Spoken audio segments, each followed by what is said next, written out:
Microwave oven ഇപ്പോൾ മിക്കവാറും വീടുകളിൽ കാണുന്ന ഒരു ഉപകരണമാണ്. പെട്ടെന്ന് തന്നെ സാധനങ്ങൾ ചൂടാക്കാനും കൂടാതെ ഫുഡ് നമുക്ക് പെട്ടെന്ന് ഉണ്ടാക്കിയെടുക്കാനും ഒക്കെ ഹെൽപ്പ് ചെയ്യും മൈക്രോവേവ് ഓവൻ. ഞാനും ഉപയോഗിക്കാറുണ്ട് അത്യാവശ്യത്തിന്. ഒരുപാട് ഓവനിൽ കുക്ക് ചെയ്ത് കഴിക്കുന്നത് നല്ലതല്ല എന്ന് പറയുന്നുണ്ട്. അപ്പം ഞാൻ അധികം കുക്ക് ചെയ്യാറില്ല, പക്ഷേ ചൂടാക്കാൻ ഞാൻ അത്യാവശ്യം ഉപയോഗിക്കാറുണ്ട്. കറിയും ചോറുമൊക്കെ വളരെ പെട്ടെന്ന് ചൂടാക്കിയെടുക്കാൻ പറ്റും നമുക്ക് മൈക്രോവേവ് ഓവൻ ഉണ്ടെങ്കിൽ. ചൂടാക്കിയാൽ മാത്രം മതിയോ, നമ്മൾക്കിത് ക്ലീൻ ചെയ്യുകയും വേണം അല്ലേ? കാരണം ഇതിലെ ഫുഡിൻ്റെ അംശങ്ങൾ തെറിച്ചിട്ട് കറിയോ തോരനോ ഒക്കെ ചൂടാക്കുമ്പോൾ അതിൻ്റെ അംശങ്ങളൊക്കെ തെറിച്ച് നമ്മുടെ മൈക്രോവേവ് ഓവൻ ചിലപ്പോൾ വൃത്തികേടായിട്ടുണ്ടാവും. അപ്പോൾ അതിൽ നിന്ന് നമുക്ക് അസുഖങ്ങൾ വരാനുള്ള ചാൻസസ് വളരെ കൂടുതലാണ്. അങ്ങനെയുള്ളത് കൊണ്ട് തന്നെ നമ്മൾ ആഴ്ചയിൽ ഒരു ദിവസമോ അല്ലെങ്കിൽ 2-3 ദിവസം കൂടുമ്പോഴോ ഓവൻ ക്ലീൻ ചെയ്താൽ നന്നായിരിക്കും. അപ്പം നമുക്ക് അസുഖങ്ങൾ വരാതിരിക്കാനും ഓവൻ എപ്പോഴും നല്ല നീറ്റായിരിക്കാനും ഇത് ഹെൽപ്പ് ചെയ്യും. അപ്പോൾ ഈസി ആയിട്ട് എങ്ങനെയാണ് ഓവൻ ക്ലീൻ ചെയ്യുന്നതെന്ന് നമുക്ക് നോക്കാം. അതിനായിട്ടൊരു ഓവൻ സേഫ് ബൗൾ എടുക്കുക. അതിലേക്ക് 1 കപ്പ് വെള്ളം ഒഴിക്കുക. 1 ഗ്ലാസ് വെള്ളമാണ് ഒഴിച്ചത്. ഇനി കുറച്ച് ലെമണിനെ ഞാൻ പിഴിഞ്ഞ് വെച്ചിട്ടുണ്ട്. 1 പീസ് ലെമൺ ഒഴിച്ച് ആ തോടോടുകൂടി അതിലിടുക കേട്ടോ.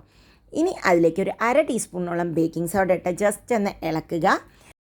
ഇനി നമുക്കിതിനെ ഒന്ന് ഓവനിൽ വെച്ചൊന്ന് ചൂടാക്കണം. 5 മിനിറ്റാണ് ഹൈ ടെമ്പറേച്ചറിൽ വയ്ക്കുന്നത്. എനിക്ക് 800 ആണ് ഇതിൽ ഏറ്റവും ഹൈ. അതിൽ 5 മിനിറ്റ് വയ്ക്കുക കേട്ടോ. അപ്പോൾ ഈ നാരങ്ങയുടെയും മണവും അതുകൂടാതെ ബേക്കിംഗ് സോഡയും ഒക്കെ ആയിട്ട് അതിൻ്റെ ഉള്ളിൽ നന്നായിട്ടൊന്ന് ക്ലീൻ ചെയ്യാൻ ആ വേപ്പറിനെ സഹായിക്കും. ഇപ്പോൾ ഫിഷൊക്കെ ചൂടാക്കി കഴിഞ്ഞാൽ ഓവന് ഭയങ്കര സ്മെല്ലായിരിക്കും. ആ സ്മെല്ലൊന്നും ഇല്ലാതിരിക്കാനും ഒക്കെ ഇങ്ങനെ ക്ലീൻ ചെയ്യുമ്പോൾ നമുക്ക് ഹെൽപ്പ് ചെയ്യും. 5 മിനിറ്റ് നല്ലോണം ആവട്ടെ. ഇപ്പോൾ ഇത് 5 മിനിറ്റ് ആയതുകൊണ്ട് ഇനി 1 മിനിറ്റ് വെയിറ്റ് ചെയ്യുക കേട്ടോ. അതൊന്ന് ഓഫായി 1 മിനിറ്റ് വെയിറ്റ് ചെയ്തതിന് ശേഷം മാത്രം ഓവൻ തുറക്കുക. ഇനി കൈയൊന്നും ചൂടാവാതെ ആ ബൗളിനെ എടുത്ത് മാറ്റാം നമുക്ക്.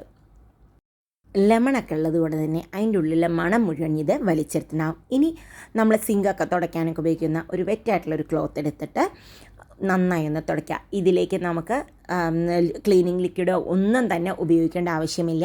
ഈ ബേക്കിംഗ് സോഡയുടെയും ഈ ലെമണിൻ്റെയും ഇതുള്ളത് കൊണ്ട് തന്നെ നല്ല പെട്ടെന്ന് തന്നെ ക്ലീൻ ആവും. കൂടാതെ നല്ലവണ്ണം ഒരു സ്മെല്ലും ഇല്ലാതെ മാറുകയും ചെയ്യും. ഇനി നമുക്ക് അതിൻ്റെ ഉള്ളിലെ ഗ്ലാസിൻ്റെ പ്ലേറ്റും അടിയിലത്തെ ആ റിങ്ങും എടുത്ത് മാറ്റുക. ഇനി അതേ ക്ലോത്ത് കൊണ്ട് തന്നെ ജസ്റ്റ് ഒന്ന് തുടച്ചാൽ മതി. വളരെ ഈസിയാണ് നമുക്കിത് ചെയ്യുമ്പോൾ ആയിട്ട്. ഞാനിത് വീക്ക്ലി വൺസ് ഒക്കെ ചെയ്യുന്നതുകൊണ്ട് തന്നെ എനിക്ക് ഒട്ടും തന്നെ അധികമൊന്നും തന്നെ എൻ്റെ ഓവനിൽ വൃത്തികേടില്ല. ഇത് കണ്ടോ, നമ്മളൊന്ന് ജസ്റ്റ് ഒന്ന് തുടച്ച് കൊടുത്താൽ പോകും. എല്ലാ ഭാഗവും മുകളും താഴവും സൈഡും ഒക്കെ തന്നെ ക്ലീൻ ചെയ്യണം. ക്ലീൻ ചെയ്യുമ്പോൾ നമ്മൾ കാണുന്ന സൈഡ് മാത്രമല്ല മുകളിലും ഫുഡിൻ്റെ അംശങ്ങൾ പറ്റി പിടിച്ചിട്ടുണ്ടാവും. അപ്പോൾ എല്ലാം ഒന്ന് ക്ലീൻ ചെയ്യുക. അപ്പോൾ പെട്ടെന്ന് ചൂടാവുകയും ചെയ്യും. ഇതൊക്കെ ക്ലീൻ ചെയ്ത് കഴിഞ്ഞാൽ കണ്ടോ നല്ല ക്ലീൻ ആയിട്ടുണ്ട്. ഇനി നമുക്ക് ഒരു ടിഷ്യൂ എടുത്തിട്ടാണ് ഞാൻ തുടയ്ക്കുന്നത്. ഹാൻഡിലും ഒക്കെ തുടയ്ക്കണം കേട്ടോ. അടപ്പും തുടയ്ക്കണം, അതല്ലാതെ ഉൾഭാഗവും തുടയ്ക്കണം. ടിഷ്യൂ എടുത്ത് തുടയ്ക്കുക. സാനിറ്റൈസർ ഒന്നും ഉപയോഗിച്ച് ഇതിൻ്റെ ഉള്ളിൽ തുടയ്ക്കാതിരിക്കാൻ നോക്കട്ടെ. അപ്പോൾ സാനിറ്റൈസറിൻ്റെ സ്മെല്ല് വരാനുള്ള ചാൻസ് കൂടുതലാണ്. സാനിറ്റൈസർ ഒന്നും ഉപയോഗിച്ചിട്ട് നമ്മുടെ ഓവനൊന്നും തുടയ്ക്കേണ്ട ആവശ്യമില്ല. ഇതാകുമ്പോൾ നല്ല ക്ലീനായിട്ട് ഒരു സ്മെല്ലും ഇല്ലാതെ നല്ല നീറ്റായി കിട്ടും. എല്ലാ സൈഡിൽ ഞാനിപ്പോൾ ഉള്ളെല്ലാം തുടച്ചിട്ടുണ്ട്, ഡോർ ഉൾപ്പെടെ. ഇനി ഉള്ളു മാത്രം തുടച്ചാൽ പോരല്ലോ, നല്ല ക്ലീനായില്ലേ? കണ്ടോ, നല്ല ക്ലീൻ ആയിട്ട് നമ്മുടെ ഓവൻ. ഇങ്ങനെ നിങ്ങൾ ആഴ്ചയിൽ 1-2 ദിവസം ചെയ്താൽ മതി. ഇനി നമുക്ക് ഇതേ വെറ്റായിട്ടുള്ള തുണി കൊണ്ട് തന്നെ നമുക്ക് പുറമേ തുടയ്ക്കാം. വേണമെങ്കിൽ നിങ്ങൾക്ക് ആ ചൂടാക്കി വെച്ചിട്ടുള്ള ബൗളിലുള്ളത് കൊണ്ട് ജസ്റ്റ് ഒന്ന് ഡിപ്പ് ചെയ്യുക, എന്നിട്ട് തുടയ്ക്കുക. അപ്പം നല്ല ക്ലീനായി കിട്ടും. വെറ്റായി തുണി കൊണ്ട് തുടച്ചതിന് ശേഷം നമുക്കതിനൊരു ഡ്രൈ ആയിട്ടുള്ളതും കൂടി തുടയ്ക്കണം, ഇല്ലെങ്കിൽ അടയാളം വരും. അപ്പോൾ അടയാളം വരാതിരിക്കാൻ വെറ്റായത് തുടച്ചതിന് ശേഷം നമുക്ക് ഒരു ക്ലീൻ ആയിട്ടുള്ളൊരു ഇതുകൊണ്ട് തുടയ്ക്കാം, ടിഷ്യൂ കൊണ്ട് തുടയ്ക്കാം. അപ്പോൾ ഇതാ എല്ലാ ഭാഗവും നല്ല നീറ്റായി. ഓവൻ അതുപോലെ എപ്പോഴും ഓപ്പൺ സ്പേസിൽ വെക്കാൻ ശ്രമിക്കണം.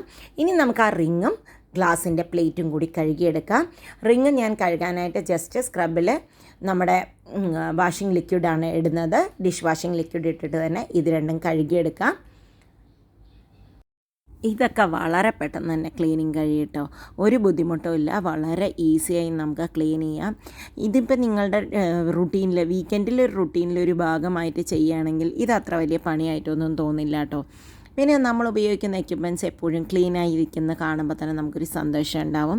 വീട് എപ്പോഴും ക്ലീനാക്കി വെച്ച് കഴിഞ്ഞാൽ പാറ്റകളും പല്ലികളും ഒന്നും ഇല്ലാതിരിക്കാനും ഇതെല്ലാം ഹെൽപ്പ് ചെയ്യും. ഇനി ഇതിനെ ജസ്റ്റ് ഒരു ടിഷ്യൂ കൊണ്ട് തുടച്ചെടുക്കുകയാണ്. അല്ല എങ്കിൽ നിങ്ങൾക്ക് ഉണങ്ങാൻ വയ്ക്കാം. ഉണങ്ങാൻ വെച്ച് കഴിഞ്ഞാൽ എനിക്ക് തോന്നിയത് അതിൽ അടയാളങ്ങൾ വരാനുള്ള ചാൻസസ് കൂടുതലായിരിക്കും. ഇനി ഇതാ ഈ റിങ്ങും കൂടി തുടച്ച് കഴിഞ്ഞാൽ നമ്മുടെ മൈക്രോവേവ് ഓവൻ്റെ ക്ലീനിങ് ഏകദേശം കഴിഞ്ഞു. നിങ്ങൾക്ക് ഈ വീഡിയോ ഇഷ്ടപ്പെട്ടു എങ്കിൽ ലൈക്ക് ചെയ്യാനും കമൻറ്റ് ചെയ്യാനും സബ്സ്ക്രൈബ് ചെയ്യാത്തവരാണെങ്കിൽ സബ്സ്ക്രൈബ് ചെയ്യാനും മറക്കരുത് കേട്ടോ. അപ്പോൾ ഇതാ ഇനി ഓവൻ ഇങ്ങോട്ട് തുറന്നിട്ടുണ്ട്. ഇനി നമുക്കിത് തിരിച്ച് വയ്ക്കാം.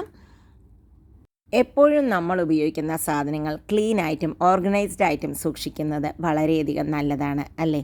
അപ്പോൾ ഇങ്ങനെയുള്ള വീഡിയോസ് നിങ്ങൾക്ക് ഇഷ്ടപ്പെടുന്നുവെങ്കിൽ അറിയിക്കാൻ മറക്കരുത്. വീണ്ടും അടുത്ത വീഡിയോയുമായി വരാം. അതുവരേക്കും ബൈ. Thank you.